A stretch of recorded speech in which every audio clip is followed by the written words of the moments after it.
Hello everyone, कैसे हैं आप सभी। आई एम श्योर कि आप सभी ठीक होंगे। तो चलिए हम आज का वीडियो स्टार्ट करते हैं। आज के वीडियो में हम लोग डील करने वाले हैं characteristics of good teaching ads, यानी कि जो एवी एड्स होते हैं या फिर गुड जो टीचिंग एड्स होते हैं उनके क्या क्या कैरेक्टरिस्टिक्स होने चाहिए, हम इस वीडियो में वो डील करेंगे। ठीक है, ये 6 नंबर का क्वेश्चन है जो प्रीवियस ईयर में पूछा गया था। तो जो लोग भी चैनल पर नए हैं वो लोग चैनल को सब्सक्राइब कर ले, वीडियो को लाइक करें और अपने दोस्तों के साथ शेयर ज़रूर करें। तो चलिए स्टार्ट करते हैं। तो सबसे पहले हम ये देखते हैं कि टीचिंग एड्स होते क्या है। तो टीचिंग एड्स जो है एक एजुकेशनल टूल्स होते हैं जिन्हें टीचिंग को और ज़्यादा बेहतरीन बनाने के लिए यूज़ किया जाता है, जिनके थ्रू टीचिंग या फिर लर्निंग और ज़्यादा इंटरेस्टेड हो, फैसिलिटेट हो और ज़्यादा मेमोराइज रहे। ठीक है, तो अब हम देखते हैं characteristics of good teaching ads की कौन कौन से कैरेक्टरिस्टिक्स होने चाहिए एक अच्छे टीचिंग एड में। ठीक है, तो हम पहले पॉइंट्स पे देखते हैं, फिर हम उन्हें जो है डिटेल में पढ़ेंगे। ठीक है, तो फर्स्ट आता है इसमें relevance to subject matter, then second आता है simplicity and clarity, then third आता है accuracy and up to date content, then fourth आता है attractiveness and visual appeal, then fifth आता है ड्यूरेबिलिटी, देन सिक्स आता है portability and easy of handling, then seventh आता है cost effective and locally available, then eighth आता है प्रमोट्स एक्टिव पार्टिसिपेशन,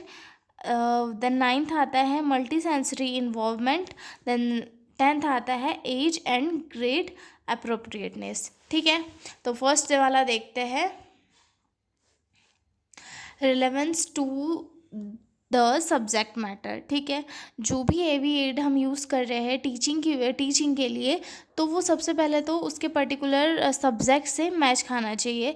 ये ऐसा नहीं कि हम स्टडी दूसरे टॉपिक पर करा रहे हैं और एवी एड्स दूसरी चीज़ का यूज़ करें। ठीक है, teaching aid must be directly related to the topic और कॉन्सेप्ट बीइंग टफ। मतलब जो है कॉन्सेप्ट से रिलेटेड होना चाहिए और चीज़ों से मैच करना चाहिए और उसी टॉपिक को उसने एक्सप्लेन करना चाहिए। ठीक है, they should support the learning objective and help student connect theory to practical understanding. मतलब जो एक एवी एड होता है उसने स्टूडेंट्स को जो है एक प्रैक्टिकल वे में कनेक्ट करने चाहिए थ्योरी को। जैसे कि टीचर तो कोई थ्योरी पढ़ा रहा है, साथ में एक मॉडल भी रखा हुआ है, जो टीचर थ्योरी पढ़ा रहा है उस मॉडल के लिए होनी चाहिए और उस मॉडल को बच्चे प्रैक्टिकल वे में देखेंगे और उसे अच्छे से समझ पाएंगे। ठीक है, फॉर एग्जांपल के लिए a model of heart used a biology class should clearly show the chambers,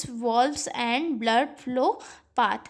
यानी कि जैसे कि बायोलॉजी क्लास में एक हार्ट्स का चैप्टर चल रहा है और साथ ही साथ एक हार्ट का मॉडल भी वहाँ पर रखा हुआ है, तो उस हार्ट के मॉडल ने क्लियरली जो है blood flow chambers, blood vessels, सारी हार्ट की अच्छे से शो करना चाहिए ताकि बच्चे थ्योरी भी अच्छे से पढ़ सके और प्रैक्टिकली भी जो हार्ट है उसे देख सके कि हाँ इसमें ब्लड फ्लो कैसा होता है, चैम्बर्स कैसा होता है, ये सारी चीज़ें समझ सके। तो उनकी थ्योरी भी क्लियर में होगी, साथ ही साथ प्रैक्टिकल भी क्लियर होगा और उन्हें ये चीज़ें मेमोराइज भी रहेगी कि काफ़ी टाइम तक हाँ हमने उस क्लास में वो हार्ट का मॉडल देखा था, हार्ट वैसा था। ठीक है, अगला देखते हैं सिंप्लिसिटी एंड क्लियरिटी। जो एवी एड होते हैं उनमें एक तो एक सिंप्लिसिटी होनी चाहिए, ज़्यादा कॉम्प्लिकेटेड नहीं होना चाहिए, क्योंकि अगर वो कॉम्प्लिकेटेड रहेंगे तो उन्हें समझने में दिक्कत होगी। ठीक है, a teaching aid should be simple in design and easy to understand. मतलब सिंपल डिज़ाइन में होनी चाहिए जो टॉपिक है उससे रिलेटेड, और अंडरस्टैंडिंग में भी सिंपल होने चाहिए। ठीक है, it should avoid unnecessary details और कॉम्प्लेक्स लैंग्वेज। मतलब इनमें अननेसेसरी लैंग्वेज जो ज़रूरी नहीं है वो नहीं होनी चाहिए और कोई भी कॉम्प्लेक्स लैंग्वेज का यूज़ इसमें नहीं होना चाहिए। एक सिंपल लैंग्वेज होनी चाहिए जो अच्छे से क्लियर वे में थ्योरी को समझा सके। ठीक है, इससे क्या होगा कि बच्चे अच्छे तरीके से समझ पाएंगे और टीचर भी एक अच्छे से तरीके से बच्चों को समझा पाएगा। ठीक है, अगर कॉम्प्लिकेटेड लैंग्वेज का यूज़ होगा तो वहाँ पे चीज़ें कॉम्प्लिकेटेड हो जाएगी। ठीक है, थर्ड है accuracy and top to date content. The information in the aid must be actually corrected and scientifically accurate. जो इन्फॉर्मेशन होती है एवी एड के अंदर वो एक्यूरेट होनी चाहिए। ऐसा नहीं कि जो इन्फॉर्मेशन है वो गलत है और हम बच्चों को गलत चीज़ें समझा रहे हैं, ऐसा नहीं होना चाहिए। इन्फॉर्मेशन एक्यूरेट होनी चाहिए, सही होनी चाहिए, साइंटिफिक होनी चाहिए, ठीक है। It should be regularly updated to match the latest curriculum and developments in the subject. मतलब जो करिकुलम है यानी कि जो पाठ्यक्रम है उसके थ्रू अपडेटेड होनी चाहिए और जो डेवलपमेंट है उसके अकॉर्डिंग भी जो है चीज़ें अपडेट होनी चाहिए। मतलब इसे जो एवी एड है उसे रेगुलरली अपडेट किया जाना चाहिए, ठीक है। उसके बाद फोर्थ पॉइंट है attractiveness and visual appeal. Teaching aid should be colourful, neat and well organize to grab student attention. Teaching aids जो है कलरफुल होने चाहिए, नीट होने चाहिए और वेल ऑर्गेनाइज्ड होने चाहिए क्योंकि इसके थ्रू ही जो स्टूडेंट है उनका अटेंशन मिलेगा और स्टूडेंट चीज़ों को अच्छे से समझेंगे, उसमें इंटरेस्ट दिखाएंगे, ठीक है। They should be visually stimulating using bold fonts, clear images, good contrast. मतलब इसमें जो है एक अच्छे से चीज़ें दिखनी चाहिए, फॉन्ट क्लियर होनी चाहिए, इमेजेस अच्छी क्लियर होनी चाहिए और कॉन्ट्रास्ट भी बेहतरीन होना चाहिए ताकि वो स्टूडेंट्स का जो इंटरेस्ट है वो अपनी ओर अट्रैक्ट करे और मॉडल को बच्चे अच्छे से समझे चीज़ों को और ज़्यादा स्टडी खुद से करने की कोशिश करें, ठीक है। Attractive aid motivate learners specially in early education. Early education यानी कि जो छोटे बच्चे हैं वो अट्रैक्टिव चीज़ों को ज़्यादा अच्छे से तरीके से देखते हैं, उन्हें समझने की कोशिश करते हैं, उन्हें क्योंकि अट्रैक्टिव चीज़ें अच्छी लगती है।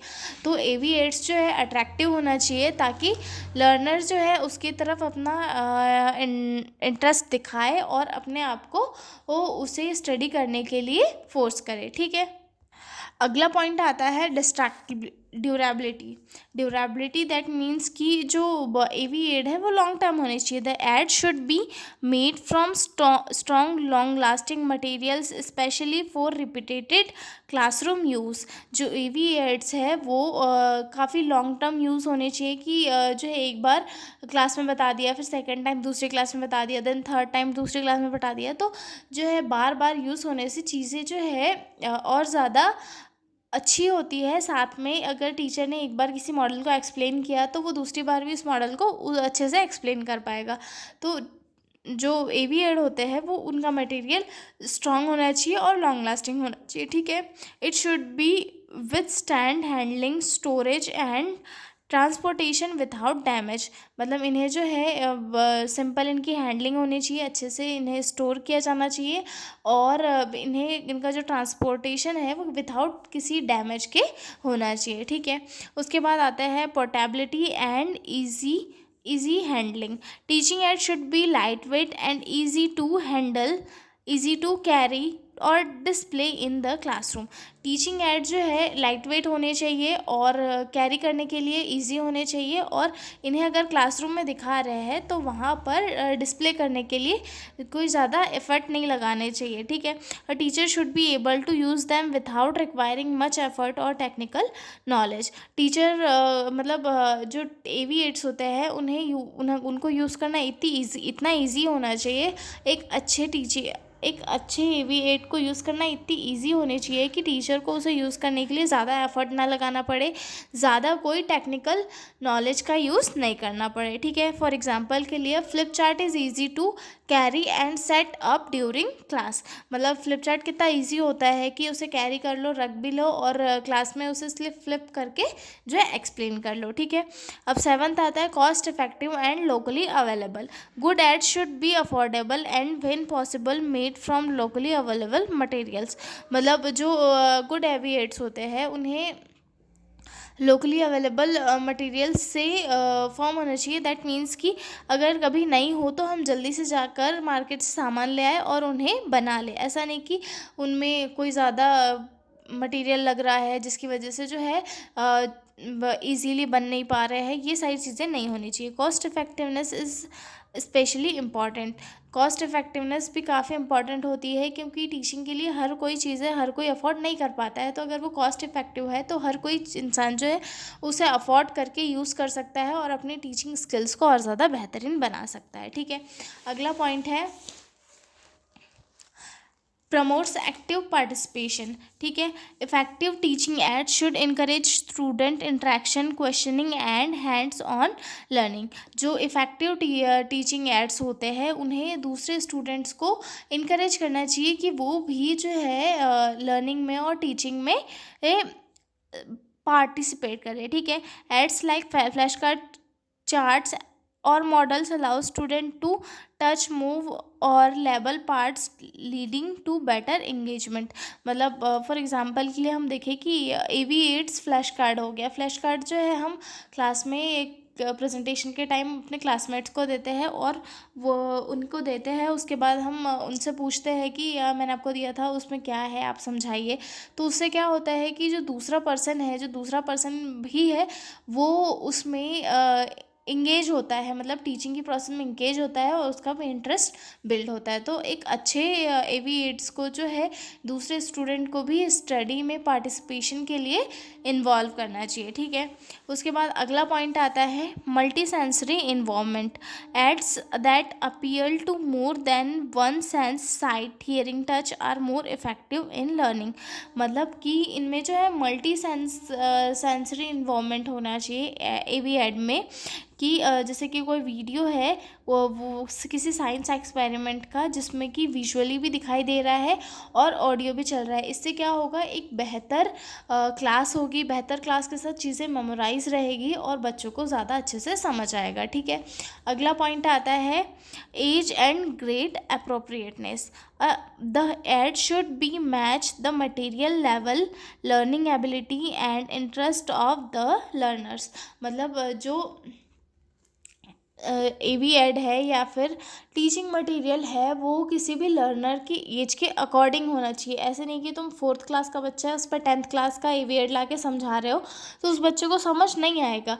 तो जो बच्चे की एज है या फिर लर्नर की एज है उसके अकॉर्डिंग AV8 का यूज़ किया जाना चाहिए, क्योंकि उसकी इससे जो है बच्चा भी अच्छे तरीके से समझ पाएगा। For example, primary student benefit from colourful and simple visual wides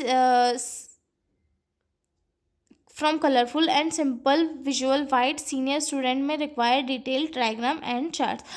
जो प्राइमरी के स्टूडेंट्स होते हैं उन्हें एक सिंपल कलरफुल जो फॉन्ट होते हैं या फिर डायग्राम होते हैं उनके थ्रू ज़्यादा अच्छे से समझ में आता है। और वहीं पे अगर हम सीनियर स्टूडेंट्स की बात करें तो उन्हें मोर डिटेल और सिंपल जो चार्ट्स है, डायग्राम है, मॉडल है, उनकी रिक्वायरमेंट होती है। तो अलग अलग ग्रेड के, अलग अलग एज के हिसाब से, अलग अलग ग्रेड के हिसाब से उनके AV8 यूज़ किए जाने चाहिए और ताकि उन्हें समझ भी आए और चीज़ों में अलग उनका इंटरेस्ट भी बिल्ड हो, ठीक है।